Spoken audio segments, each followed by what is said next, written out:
자, 먼저 대한항공이 알려주는 쾌적한 여행을 위한 기내 에티켓입니다. 기내 에티켓. 저기 비행기에서 한국 사람 굉장히 좋아졌어.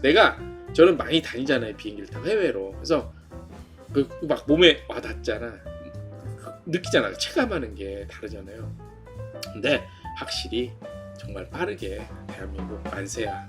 대한민국 만세, 한국인 만세야. 근데 아직도 그러니까 이거는 뭐 사람이 나빠서 에티켓이 없다기보다도 몰라서 좀 그런 게 있는 것 같은데, 누구는 그래. 야, 무슨 기내 에티켓이 어딨어. 그냥 편하게 남한테 피해 안 주면 되는 거지. 무슨 뭐 대단한 거야? 그게 무슨 뭐 어디 뭐 정장 안 입으면 못 들어가는 레스토랑이야? 뭐 그런 것 아니잖아. 무슨 어디 영국 왕실에 들어가? 황실에? 뭐 이런 거 아니. 뭐 이렇게 하실 수도 있는데, 그래도 이제 좀 아시는 게 여행이면 좋겠습니다. 그래서 여행 에티켓 몇 개를 좀 추려서 좀 말씀을 드리겠습니다. 먼저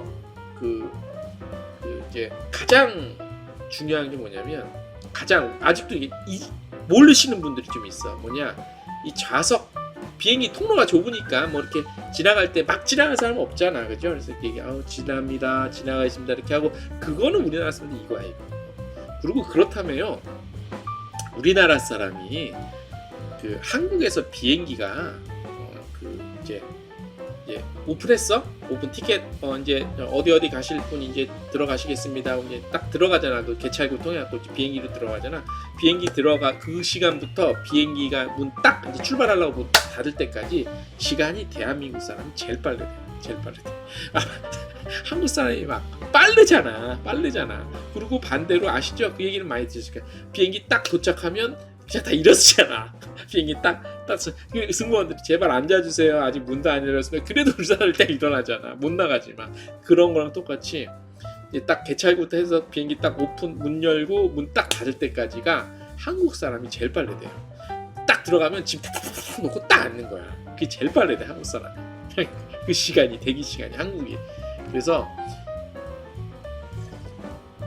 물론 이제 탑승했을 때 그런 매너와 그런 것들은 잘 지키시는데, 아직까지 요거를 모르시는 분들이 등받이 이 좌석 뭐 비즈니스나 1등석은 요즘에 많이 없죠. 비즈니스나 이거 얘기는 아니에요. 비즈니스는 뭐 언제든 뭐 밥을 먹건 안 먹건 뭐 어쨌든 뭐 이륙할 때 착륙할 때 빼고는 뭐 언제든 등받이를 이렇게 막 그냥 제끼시면 되는데, 우리는 항상 이코노미에 성명이 맞춰져 있죠. 이코노미 그 프리미어 이코노미 뭐 이렇게 그거는 어떻게 되냐 뭐 그런 말씀을 하실 수 있는데, 일단 이코노미 일반석으로 보자고. 일반석 그 등받이인데 음식을 나오는 때는 무조건 등받이를 정상적으로 딱 해야겠죠. 그 다음에 이착륙할 때, 그 다음에 근데 이착륙 특히 밥 먹을 때 등받이를 이렇게 해놓으면 뒤로 해놓으면 뒷사람이 불편하잖아. 안 그래도 좁은데. 근데 보통 이제 그러면은 승무원분들이 이제 얘기를 해주시죠. 좀 앞으로 좀 해달라고. 근데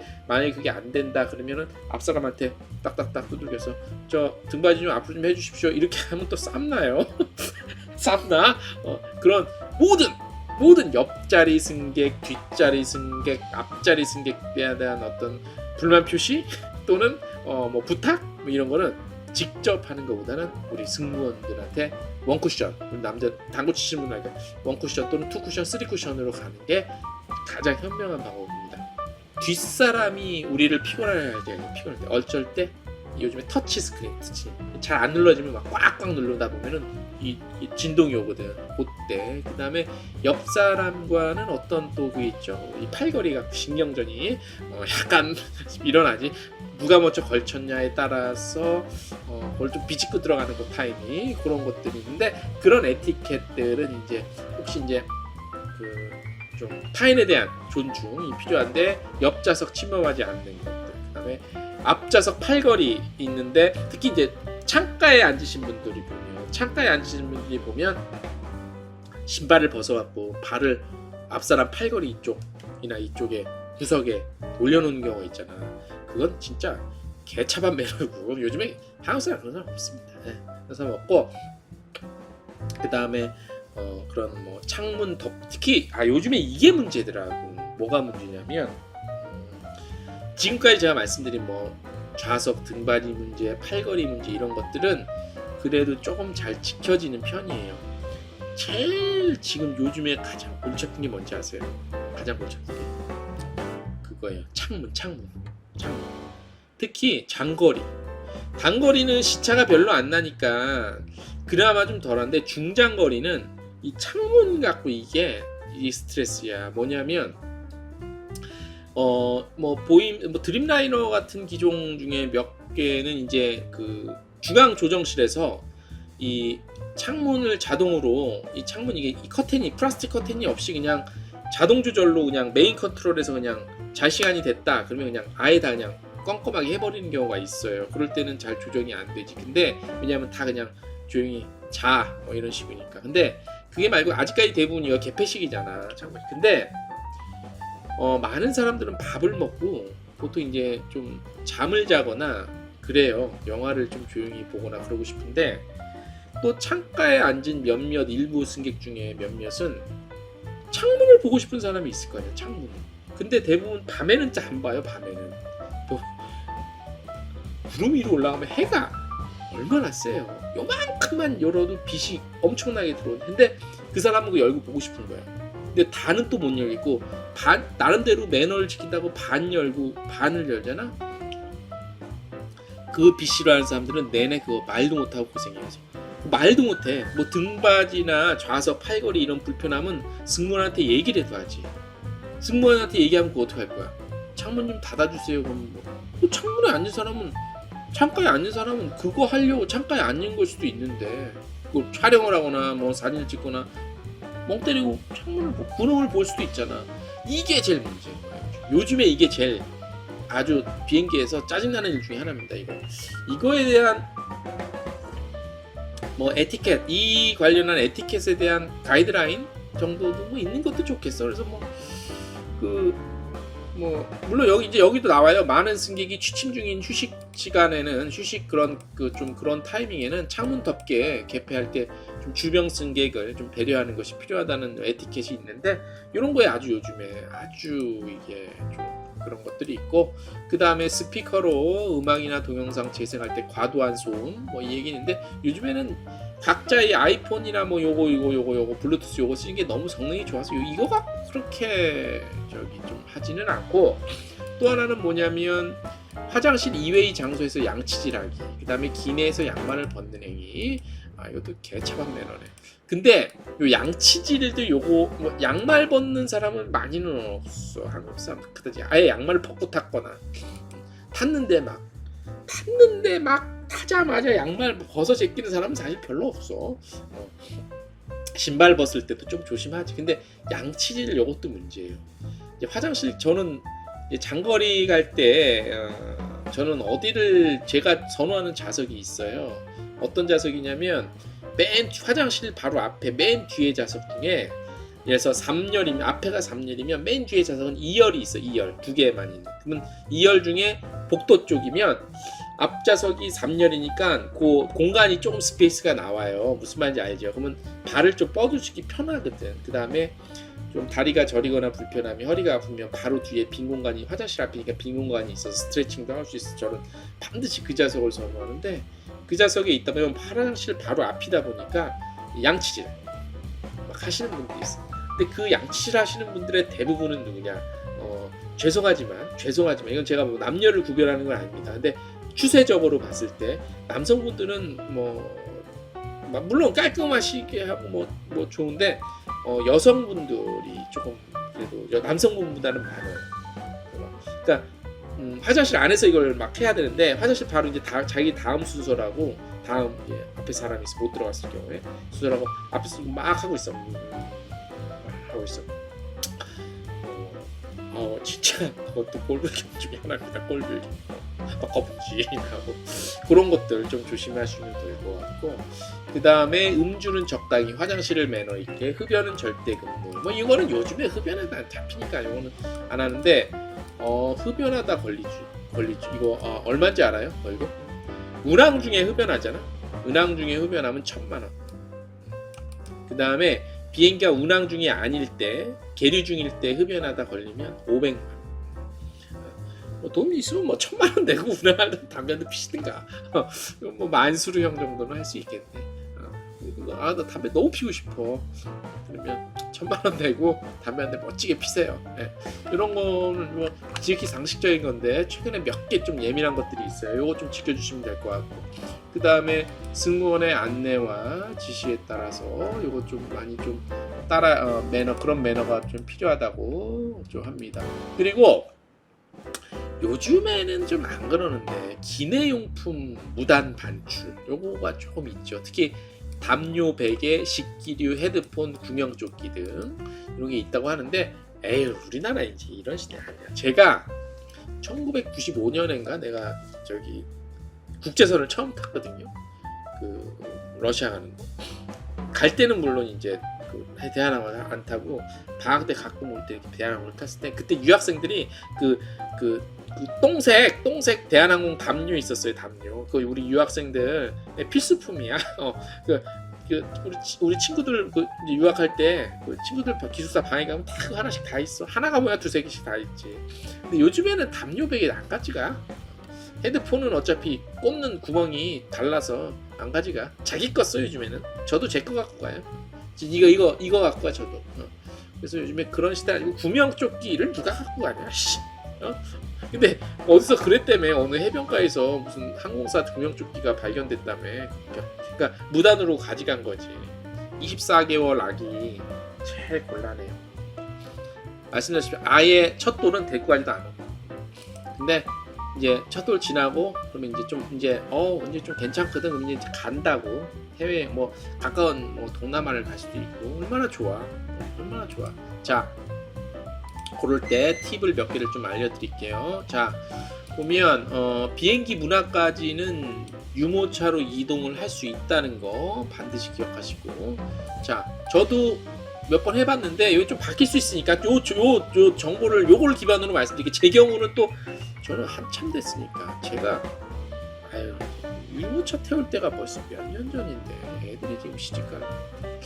아무튼 자, 그렇고, 자, 그래서 유모차 가로 세로 높이 요 세 변의 합이 115cm 이하이고, 일자형으로 완전히 접히는 휴대용 유모차는 기내에 들어가실 수 있어요. 다 갖고 들어가실 수 있어요. 그런데 이 규격을 초과하는 유모차는 비행기 탑승 직전까지 사용하다가 위탁 수화물로 붙일 수 있어요. 위탁 수화물이 뭐예요? 위탁 수화물. 큰 짐 보내는 게 그게 위탁이야. 위탁. 응? 갖고 들어가는 거는 그냥 그냥 저거 수화물이고 이렇게 갖고 들어가는 거. 근데 위탁 수화물은 짐 자리 받을 때 보내는 짐, 그게 위탁이에요. 그러니까 가로 세로 높이 요게 세 변의 합이 115cm 이상이다. 그러면 짐 붙이듯이 붙여야 되고, 근데 115cm 이하다. 그러면 비행기 타기 직전까지 아기를 태울 수 있어요. 태울 수 있고, 대한항공 같은 경우는 유모차가 무료 운송으로 서비스를 저희 할 수 있고, 그런 것들을 좀 알려주시면 되고, 그 다음에 기내에 탑승하기 직전 탑승교에서 탑승하는 다리 있잖아. 거기서 항공사 직원에게 맡기면 직원이 유모차 비닐에 딱 씌워갖고 그래갖고 이제 비행기 현장에 도착했을 때 비행기 내리잖아요. 내려갖고 거기서 다리 건너잖아. 그 다리 딱 나오면 바로 이제 자기 했던 그 유모차가 딱 나와 있어요. 이건 아직까지 똑같구나. 그 다음에 국제선은 대부분 비행기에서 내리는 후 그 탑승구에서 유모차 수령할 수 있고, 공항 사정에 따라 위탁 수화물을 찾는 수화물 취지대에서 찾아야 하는 경우도 있습니다. 이건 좀 다르니까 미리 직원에게 물어보시면 되고, 국내선 같은 경우는 말씀 안 드릴게요. 국내선 우리나라니까 다 말하면 되니까. 자, 만 24개월 미만 유아를 동반한 경우 규격에 맞는 접이식 유모차와 카시트 또는 요람 이런 거는 각 한 개씩 지참하실 수 있고요. 국제선은 여기에 말씀드린 바와 같이 115cm 이하냐 이상이냐에 따라 다르고 10kg 이하인 수화물 한 개를 추가로 또 가질 수 있다는 거 이렇게 알아두시면 되고, 세 변의 합이 115cm 이내이고 일자형으로 완전히 접었을 때 가로 20, 세로 20, 높이 100cm인 휴대용 유모차는 기내 반입 가능하십니다. 가로 20이면 완전히 접어도 완전히 접어서 가로 20이면 세로 20이면 제 얼굴보다 작은 거예요. 접었을 때. 그건 그래도 얼마나 작은 거야. 그건 유모차라고 할 수도 없지. 이거는 제가 안 해도 돼. 이렇게 작아 말지도 안 해. 말도 안 해. 자, 그다음 유모차는 뭐 큰 문제는 아니야. 자, 그다음 뭐냐? 이유식. 특별 기내식으로 먹는 이유식. 요건데 요거는 대한항공에 미리 얘기하면 주긴 줘요. 근데 우리나라 엄마들의 성격상 애기들이 먹는 이유식과 물은 엄마들이 다 알아서 챙겨. 이건 생략. 엄마들이 애 먹던 거 그냥 챙겨. 필요 없어요. 이게 뭐 진짜 정보라. 물론 필요하면 대한항공에 미리 얘기하면 이유식도 서비스 받을 수 있긴 있어요. 그래서 이거는 뭐 돌이 지나서 일반 식사를 할 수 있는 유아들에게는 만 24개월 이상 12세 미만 아동과 같은 메뉴를 제공하고 기내 식사 시간이 되면 가장 먼저 유아용 식사부터 제공합니다. 근데 그리고 가루 분유와 젖병을 미리 준비해 왔다면 기내에서 분유용 온수를 제공받을 수 있다. 액상 분유는 승무원에게 요청하면 중탕으로 따뜻하게 데워준다. 그러니까 근데 우리나라 엄마들 성격상 기내에서 아무리 분유용 온수를 준다고 하지만 우리나라 엄마들 성격상 기내에서 자기 자식 먹이는데 기내에서 제공해주는 온수를 받아서 애기한테 먹일 엄마는 많이 있지는 않을 것 같아. 내 생각에. 자, 이건 진짜 중요한 팁이야. 애기들 막 울고 난리 나잖아. 특히 이착륙 할 때. 자, 거기에 대한 팁이에요. 잘 들으세요. 자, 비행 중에 기내 기압은 물론 맞춰야 이렇게 올랐다 맞추는데 해발 1524에서 2400 정도 미터 고도에서 기압과 비슷한 수준으로 유지를 해요. 그래서 이 기압이 뭐 육지랑 거의 비슷하긴 하지. 예. 숨 쉬는 데는 문제 없죠. 그런데 비행기 이착륙할 때는 애기들이 그때 제일 많이 울어. 그때 왜 우냐면요, 이 기압이 변화를 하게 이게 비행기에서 조절을 해주긴 하지만 그래도 쑥쑥 떨어지잖아. 이렇게 쑥 떨어지고 또 쑥 올라갈 때 이때 기압이 아무리 조절을 해준다지만 근데 어른들이야 뭐 극복을 해내지만 어른들한테 큰 불편은 안 돼. 애기들은 이 귀가 멍멍해지고 그때 우는 거야. 그래서 그때 분유를 주라는 거지. 그때 분유를 엄마 아빠들 아니면 쪽쪽이 아니면 사탕 그런 것들 그때 주시면 애기들 안 울어요. 그러니까 아유 애기 운다고 막 할머니들이랑 같이 가는 할머니가 애를 업고 막 화장실 뒤쪽에 가서 걸어다니면서 그걸 어떻게 막 안 울려보려고 재워보려고 내가 안쓰러워. 내가 기내 공기 습도는 15%로 굉장히 건조해요. 그래서 보습제 같은 거 미리 좀 발라주면 좋으시고 그 다음에 기저귀 갈아줄 때는 기내 화장실에 기저귀 교환대를 또 활용하시면 좋고요. 만 24개월 미만 유아의 경우는 국내선은 무료, 국제선은 성인 정상 운임의 10% 비용만 내는 거 다 아실 거예요. 성인 승객 1명당 유아 1명까지는 따로 좌석을 배정받지 않고 보호자와 함께 탑승할 수 있고요. 성인 승객 1명이 2명 이상의 유아를 동반 2명일 수도 있잖아요. 얘가 그렇거나 비행시간 내내 아이를 안고 가는 것이 부담스럽다면 소화요금을 내고 별도 좌석을 구매하면 된다. 돈 내고 좌석 사란 얘기 아니야 이거. 그래? 이걸 지금 팁이라고 줬나? 어쨌든 돈 주고 불필요하면 돈 주고 사고 거의 개길 수 있으면 2살까지는 그냥 돈 안 내고 엄마 무릎 위에 앉아서 개고생하면서 피아토 하면서 가. 엄마 이거 하면서 가는 거지 뭐. 아무튼 도움되는 것만 쏙쏙 골라서 참고하시고요. 자, 그 다음 여러분들 그 요즘에 저도 조금 당황스럽긴 해요. 근데 이거는 우리가 못나서가 아니라 시스템이 특히 한국도 그렇지만 해외에서도 무슨 뭐 셀프 체크인 대세라고 그래갖고 우리 여권 넣으라고 그래갖고 여권 딱 넣으면 또 못 읽는 게 엄청 많아요. 특히 요즘에는 뭐 많은 분들이 그래도 아직까지 옛날 여권이 많아요. 저는 이제 새 여권인데 그게 이제 뭐 칩이 어떻게 내장되어 있느냐에 따라서 뭐 어느 건 되고 어느 건 안 돼. 짜증나. 특히 해외에서는 거의 많어 그런 경우가. 그 다음에 국내에서는 많지 않을 수가 그래도 종종 있어서 우리가 뭐 그런 기기를 잘 못 사용하 이게 아니라 아직 시스템이 내가 봤을 때는 100% 완벽은 아니야. 퍼펙트하진 않아. 자, 그런데 그래서 어떤 셀프 요즘에 막 셀프로 그 막 짐 붙이는 그 표딱지 스티커 막 받아갖고 내가 붙이고 해야 되는데 그렇잖아. 물론 이제 천장에서 이렇게 도와주시는 분들이 있긴 하지만요. 그래서 그 부분에 대한 얘기를 좀 해드릴게요. 자, 요즘 이제 사람을 만나서 짐을 붙이더라도 최근에는 어쨌든 거의 다 대부분 필수적으로다가 그 미리 이제 그 체크인 이제 드롭 그 백드롭 셀프 백드롭 그거를 좀 거쳐야 되는 경우가 좀 있지요, 그죠? 이제 그걸 어떻게 좀 그 기계가 내 맘같이 짝짝 해주면 되는데 그게 또 아니고 좀 어떤 젊은 사람들 막 당황스러워. 어떻게 하면 스티커가 나오지? 스티커는 또 어떻게 붙이는 거지? 그래서 그걸 좀 말씀드릴게요. 그래서 먼저 그 웬만하면 집에서 탑승하기 여행 가기 하루 전에는 이미 오픈이 되거든요. 미리 이제 체크인을 좀 하면서 자리까지 다 좀 잡아주시면 편하고, 대부분의 대한항공도 그렇지만 대부분의 항공사가 이제 모바일 앱이랑 홈페이지 두고 해서 미리 체크인은 대부분 요즘엔 다 가능해요.